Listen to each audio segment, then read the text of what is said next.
即马受到这低压带的影响，即礼拜全台湾各地天气拢无啥稳定。气象署是提醒讲，今仔日花莲甲台东可能会上大雨，也若南部、宜兰甲台北的山区嘛是同款会落大雨的。接落来，这低压带会继续向北来走煞，台湾各地拢爱注意这落大雨的情形。也若另外，这菲律宾东边海边的低气压是有机会加做风台，目前要搁继续来观察。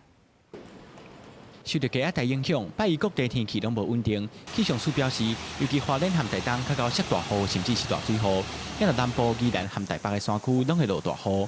另外，气象署嘛指出，菲律宾东边海面的低压有机会变成风台，也毋过伊的结果也无啥稳定，还佫继续观察未来发展。目前我们预估在菲律宾东方这颗低压是有机会有发展的情形，不过因为它的底层环流结构还不是特别的明显，所以说它这个 发展之后的位置还有移动方向，可能还是有一些变数存在。气象署指出，这礼拜受到偏东风的影响，加上带来低压带的往北山顶动，自拜二到拜五，各地天气也是淡落落。其中东北部开始下大雨，一若中南部是较敖落西北雨。到拜六礼拜，改吹西南风，西北部、东北部也是落雨。那到了24号之后，随着低压带慢慢的北抬，环境转东北风，北部、东半部地区主要是迎风面比较容易下雨，其他地方还是以午后的降雨为主。